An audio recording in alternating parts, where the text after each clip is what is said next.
morning, Jonathan. How are you? I'm good. Morning is broken, and we are your consecrated hosts. Father Jeff, consecrated by holy orders. Jonathan, consecrated by baptism. It's election day in America. Go do your civic duty. I will. I voted. Something about having to come here, do the show. I suppose. Oppression. Yeah, and because I think, do things open right now at 8, or did they open at early, like 7? I wasn't going to go earlier. Let's be real. Jonathan, I could barely get you in here at 8, so I know that an early vote was not going to happen. I wonder how long the lines will be, given all of the early voting and all of the absentee and mail-in and all of that stuff that's been going on. I wonder how long the lines are going to be today. I don't know. It'll be interesting. I'll find out. You will find out and let me know at lunchtime. When are you going? Probably after this. After this? Get it over with. Go do your duty, get it over with. You studied your ballot, you know your issues, you're ready to go. You have an informed conscience. Yeah, I went online and got one of those sample ballots. Oh, nice. So that it's good. You got a preview. So I knew what I was doing when I came in, or what I know what I'm going to be doing. Exactly. So do you have to vote in your old district since you moved? No, because we re-registered once we moved.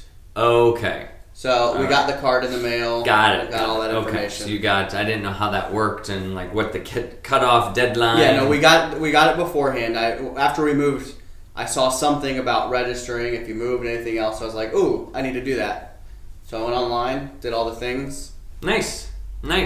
You're in your red, white, and blue today. I am. Well, we live in a wonderful country. It is. Regardless of what happens today. Regardless of red and blue. We live in a wonderful country, and that's right.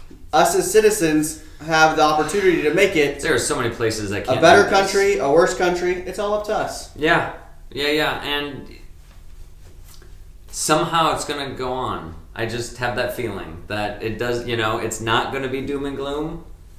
We seem to be a people that can handle things and keep going forward, and there's not one way to do anything. So I have a feeling that tomorrow will be another day. We may not know who the president is for some time yet. Who knows? I don't know. You know what perplexes me? All of these stations and places and all of these things saying, oh my gosh, we're not going to know anything because of all of the mail-in ballots. In so many places, they can't even open the ballots or they can't begin counting the ballots or whatever until Election Day. And I'm thinking, if all of those people actually voted on Election Day, they wouldn't be able to count those ballots or do anything with those ballots until Election Day anyway. So I'm kind of confused about why having all of the ballots already at the place is going to be difficult. I mean, I don't know why that makes things... Do you see the problem? Why that complicates things? Do you see the problem? Yeah. Like, where is this rhetoric coming from? I don't understand why it takes it any longer. If you voted today or you voted early and they can't open the stuff until today, how is that different than if everybody just voted today? Why does that... Think about it. It doesn't make any sense. That doesn't make any sense. But much of this whole thing doesn't make any sense. No. It's never been a problem before. It'll Except work. for that hanging Chad back in... 2000. 2000. I think that was the 2000 election. Whew. Craziness. Florida. Let's hopefully we don't have those things again. Can I speak proper English? And do they actually count? They use like Scantrons, right? I think it depends on the place, because some places they're electronic computer machines. True. Other places are fill in with the little dots. Others are you do it and then punches. I don't know. Ours is fill it in with a black pen. Here, anyway. Yeah. Which should be Scantron friendly. That's what I think it is. It goes through and we'll see. We'll see. Or we won't. We'll pray or we won't. We'll pray, we'll hope, we'll live in faith, and we'll be good. Yeah, our novena that we've been doing on Facebook. Yes, that comes to a conclusion. The USCCB has put it out, and we've been following along with it. It comes to a conclusion today. I haven't read it, but there's some kind of conclusion. The final prayer today. Yeah. Yeah. It's good. So, I think we didn't announce this last week, but we invite people certainly to drop in church sometime today, even if you voted early or if you're on your way to the ballot box or from there, that you stop in and pray for the country before the Blessed Sacrament, light a votive candle, do something that involves our spiritual the spiritual strength and grace that we need. Maybe fast from a meal today.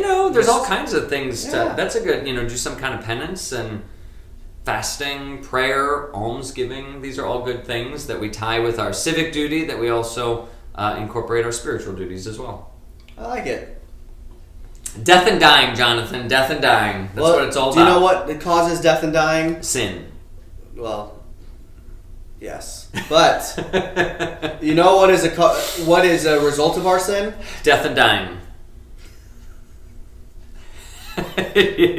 Jonathan, why don't you just tell me what you want me to say? Daylight savings. Are you freaking kidding me? We are days past that now. Tell that to my kids. You had extra time. This was not the losing of time. You had extra time. I know it still throws everything off. Staples doesn't know when to get out of bed or when to go to bed. Yeah, that's just your dog.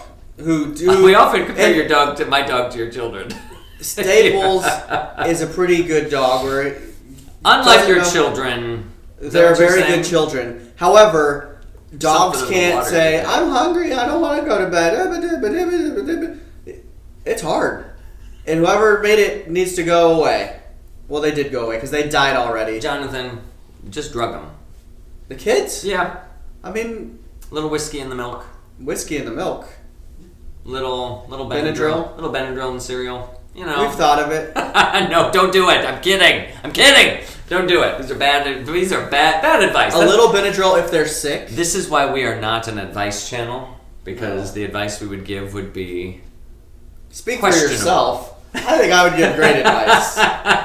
People ask me for advice all the time. Little do they know. Anywho. Is that coffee? It is coffee. I haven't had water in here for a long time. Jonathan, I keep telling you I'll let you drink my water, but you're kind of a water snoot. You can only have... And I've got good water. I got sparkling water. You won't drink it. Perrier? I do. Oh, good grief. I like it.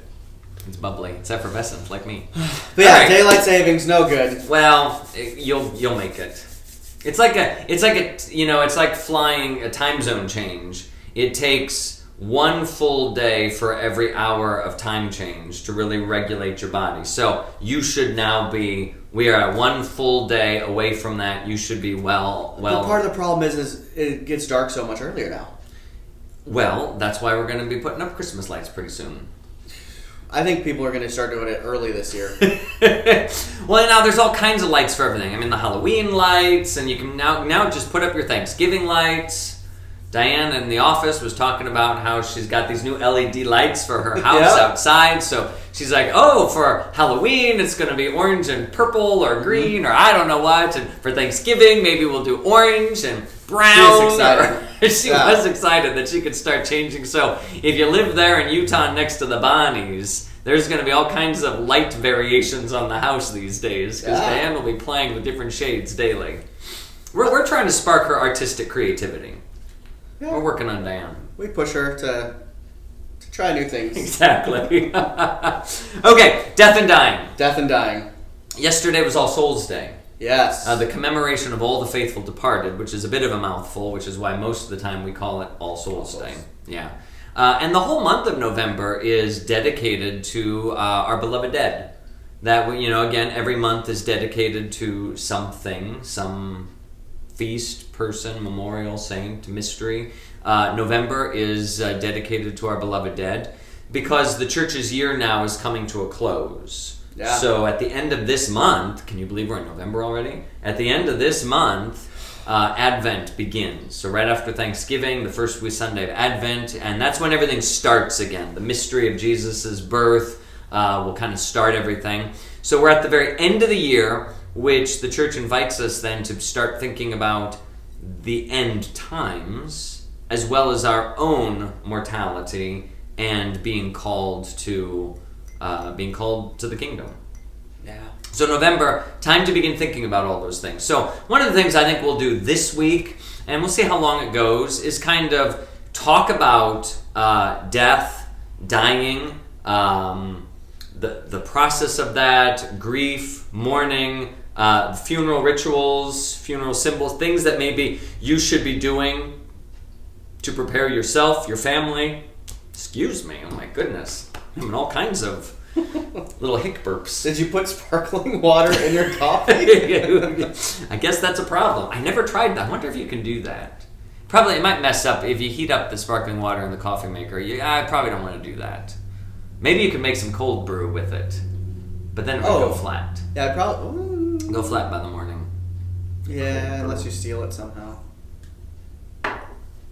Anyways, talking about coffee pop now. It'll be Jonathan's new thing. So today I thought we would talk just a little bit about the commemoration of all the faithful departed. If you, it's one of the few non-Sunday holy days. It's the only non-Sunday holy day. So on Sundays and holy days, a priest is permitted to celebrate 3 masses for the faithful. And on All Souls Day. On All Souls Day, we are also permitted to celebrate up to 3 masses. And in fact, this year, the Vatican, we got a notification a few days ago that the Holy Father has switched up some of the indulgences that are available in November. So we'll talk about that today. But has really encouraged all priests to celebrate 3 masses on All Souls Day, which I did yesterday. I did a morning mass and then the regular noon mass and an evening mass for our beloved dead. And if you came into church, it was pretty dramatic. I'd say so. Because right there in front of the altar, down the center aisle, there was a casket covered in a black pall with a skull and crossbones. And is it a cataphract? A cataphract. Cataphract is the technical term. Catafalque. I believe that is how it is spelled. Catafalque. It's probably French with all the QUEs and whatnot. Yeah, so it's a cataphract is basically the pedestal upon which a casket rests. I think Justice Ruth Bader Ginsburg, her casket was resting upon the Lincoln cataphract that his body rested upon when he was lying in state or whatnot. So it's the platform basically. In church, it was done more so prior to the Second Vatican Council. So if you celebrated a mass for the dead, that wasn't a funeral mass, so the body isn't present, then you basically had a proxy for that. You had an image of that. So All Souls Day, you have the image of the casket, which basically represents those who have died, or all of humanity that is dying and needs salvation. And so that kind of just reminds us of our mortality, draws us to think about our need for salvation and to pray for the dead. Yeah. Well, I put a picture of it up, so they've seen it now. That, if you weren't here, is what you missed. You missed out on all the stunning, I don't know what you call it, just it's not pomp and circumstance, but it's, imagery. Something. Yeah, the symbols. The symbols are a thing. But it does help. I mean, it wasn't just something superfluous. It really does help to commemorate and remember and get into the Feast of All Souls. Right. So anything that helps you enter into and doesn't take you away from, I'd say it's a good thing. Yeah, it kind of draws you, it's just a reminder that as the body of Christ, we are joined to Jesus Christ. We are called to participate in His salvation of us. And so when we offer our prayers and our good works and our masses and our indulgences for the dead, we are participating in a very real way in the cross, the passion, death, and resurrection of Jesus Christ. And we are applying that consciously, participating with Him in the salvation of one or more souls. Yeah. So something that just popped into my head, is when we offer a sacrifice, nothing we do, nothing we offer can compare to what Jesus did. However, it's like the old woman who gave the 1 coin, 2 coins. she gave what she had. Yep. And if we give what we have, Jesus takes that and multiplies it and just exponentially makes it so much greater than what we could ever Like imagine. the feeding of the 5,000. Yes. The 5 loaves and the 2 fish. You bring what you got, and he will multiply and feed the nations with it. Same thing. You bring your little act, and he will join that to his. His act on the cross is the moment of salvation. But he wants us, and we should want, to participate with him. If you had the chance to help save your mother or father who have died, if you had the chance to help save a good friend of yours, why would you not do that? I mean, it doesn't make any sense. Yeah, looking back at Simon of Cyrene. Okay. You know, he helped Jesus carry the cross. You know, Jesus was going to get the cross up there probably regardless. Yep. This is just... But he did a little part of it, and because his was a very visible and everybody saw, but he's a saint. Yep. And we do our little part. We give what we have, and God does the rest. God does the rest and helps other people become saints, little less saints in heaven, and helps us get to heaven, and it's just a beautiful thing. So... I'll tell you later, Jonathan. I just had a funny remark in my head, but it's not appropriate for our show.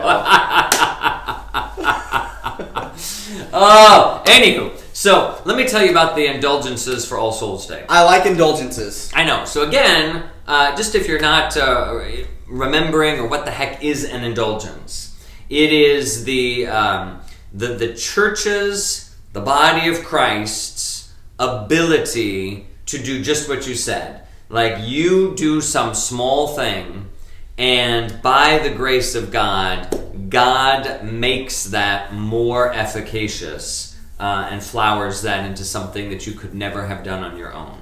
So participation in the salvation. So normally, the first week, November 1st to the 8th, the indulgence for the dead, a plenary indulgence, may be merited for any one of the faithful departed if you make a visit to a cemetery and there pray for the dead. You may apply the indulgence to a particular soul, a plenary indulgence, full salvation. So you participate in the salvation of a person when you do that. That can be done ordinarily from November 1st to the 8th. But because of the pandemic, the Holy Father has extended that throughout the entire month of November. So now, not just the 8 days of the first week, but all 30 days, a plenary indulgence may be merited if you make a visit to a cemetery, and there, any cemetery, Catholic, non-Catholic, whatever, and pray for the deceased. Is there anything else you'd have to do for that plenary indulgence? Every plenary indulgence is reception of Holy Communion, confession, reconciliation within, 20 days prior or following, thereabouts. You must be in a state of grace when you do the merited act. And always prayers for the Holy Father's intentions. Got it. So those are the ordinaries. Holy Communion, confession, prayers for the Holy Father. Do the act in a state of grace and consciously apply it to a soul. Is there limits? So one per day. One per day. One plenary per day, many partials. But one plenary per day, because you can only receive communion once a day ordinarily. And so it's one communion per one, because you're joining, remember, your act is being joined to the act of Christ on the cross. Mm-hmm. And it's in Holy Communion where that happens. Yeah. That you are doing that. So it's one confession covers many plenary indulgences, but one communion per one indulgence. Got it. I was like, I could just go around town, pray at different cemeteries. Every day. Every day. Stop. If you're driving by a cemetery, just kind of swing in. Yeah. Offer your prayers. It's good work. Good work. You might have to go a little out of your way, but that's, it's very small compared to carrying a cross up Calvary and dying upon it. Very small. And act. It does not have to be the cemetery where that person's... That is my understanding. Okay. That is my understanding. The other indulgence that's offered is the All Souls Day indulgence, where you don't need to make a trip to the cemetery on November 2nd. You can make a trip to any parish church. and there in the church offer those prayers for the deceased. And again, because of the pandemic, the Holy Father has allowed you, if you cannot or were not able to do that on November 2nd, you may transfer that by your own choice to any other day during November. Wow. So if you didn't do it yesterday, you can make your visit to the parish church today, if that's easier than going to the cemetery. Can you do that on a Sunday when you're there? Sure, absolutely. So that means you have zero excuse. Zero excuse.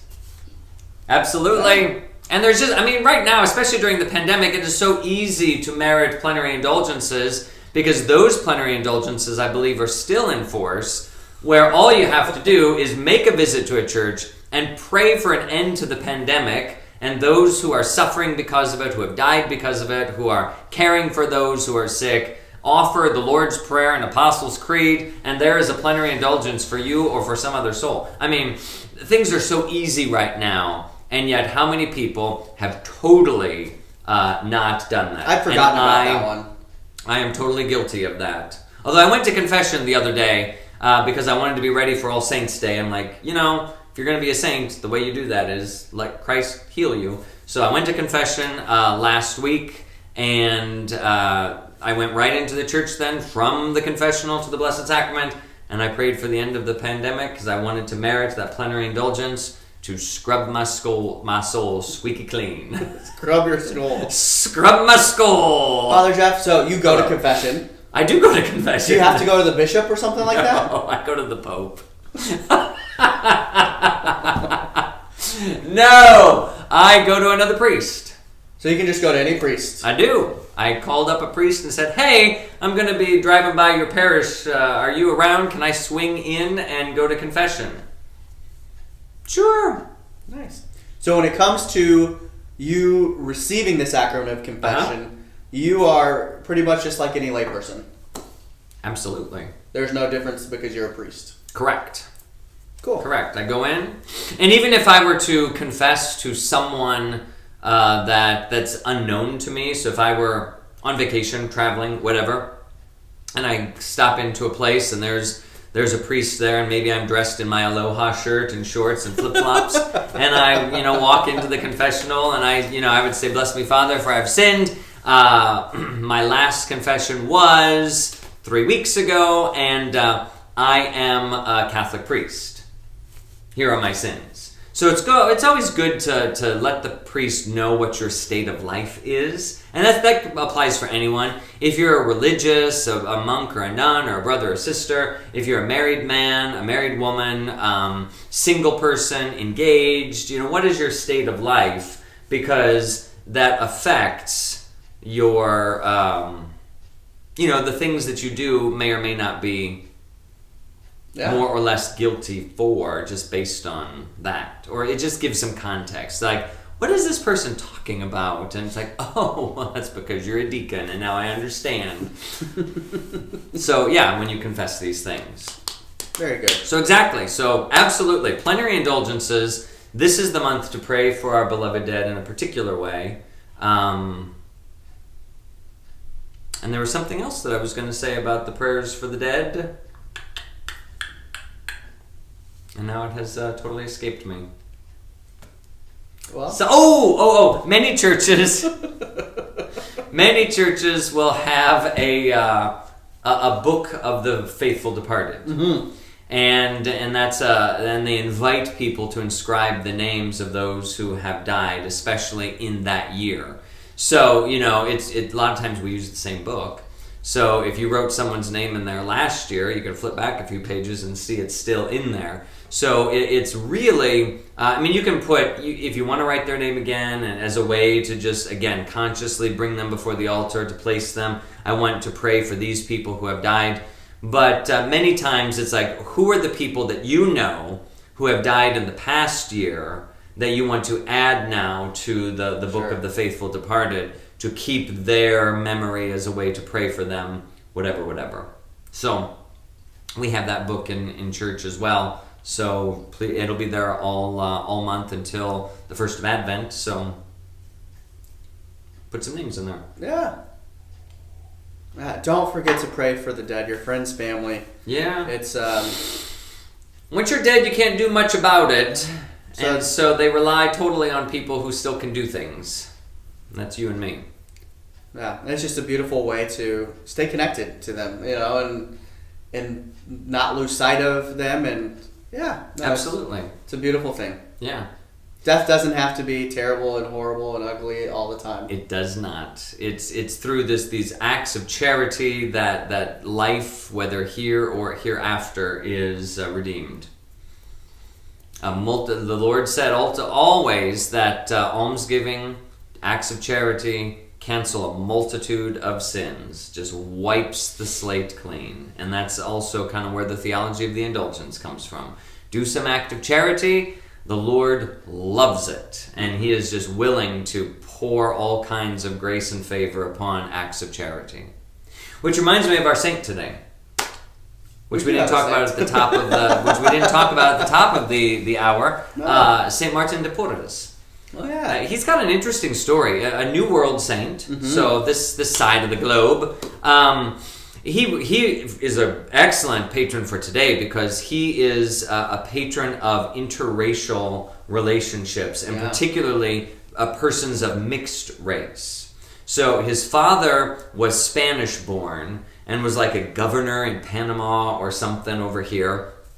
And his mother was, I think, a freed black slave, or she was a black woman. And they had some rendezvous or whatnot, and here's Martin. And so Martin was of mixed race, as a Spanish father and black mother. And so he really felt the racial tension. I mean, if these are difficult things today to deal with, imagine back in the 1500s, somewhere in there. So he really struggled throughout life, being neither black nor white, or being black and white, or however you want to say that. And he wasn't really accepted by either of those communities. Not really. And I think people of mixed race, even today, there are occasions where people struggle with that sort of racism, that the one or the other or both communities sort of, you're not really one of us. Yeah. There's something tainted. It's almost like you're a mutt or something like that. And that's just that's a horrible way to think about things. I mean, that really is. It's like, what does that race have to do with anything? So back in the day, he would have been known as a mulatto, the mixed race, and he really couldn't. He really didn't have many rights of his own, and particularly because I think he was also illegitimate in terms of his birth. So he had a lot of strikes against him. He wanted to be a Dominican friar, and because of his mixed race, he was not allowed to. There was law that said you couldn't do that. But he continued, persisted, still was faithful, kept trying, whatever. And after 9 years, he was accepted into the order. And he had the gift of healing. He was known for his care for the poor, his care for the sick, gift of healing. And I remember reading a story once where the local bishop was stricken with some ailment and had heard about this friar, this Dominican, who was known for his intercession for the sick and the dying, and even knew that this was a mixed race man, and nevertheless went to him and said, "You're Martin de Porres. I know you have the gift of healing. Lay your hands upon me and heal me." And Martin was like, "Oh no, I couldn't possibly do that." And the bishop was like, "You cannot. If you have a gift, you must acknowledge it and not hide that away." Wow. And I mean, just the bishop's own humility to come before this person who is regarded in society as the lowest of the low, that the bishop would humble himself beneath him to receive the grace and charity of God. And what a beautiful, beautiful story that, how we are called to humble ourselves before one another, especially when we think we might be better than they are. That is my call. I've got to humble myself beneath that person and show some charity. Yeah, that's really cool. Beautiful. Healing, mercy, grace, all that good stuff. It's abundant right now. There's so much grace that's available. Do it. Hey, I'm actually a result of a mix. My dad's fully Mexican, my mom's French, German, and everything else. So really? Yeah. You're a mutt? Who isn't? Who isn't a mutt anymore? At this point, you're Polish, German. It's all European, but I don't know. But that was more of a brown and white thing instead of a white and white thing. Exactly. Now there's some. Yeah, look at that. Martin DePorres, pray for us and Jonathan. Pray for us. Yeah, please pray for me. All right, Jonathan, you got to go out and vote. Yep. You got to go out and vote unless you've already taken care of your Stop by the duty. church, say some prayers for just the country and God's will. Yeah, do both. And we will see you tomorrow on the Solemnity of St. Charles Borromeo here at St. Charles Borromeo. That means no fasting tomorrow. Let's go! Ciao, ciao.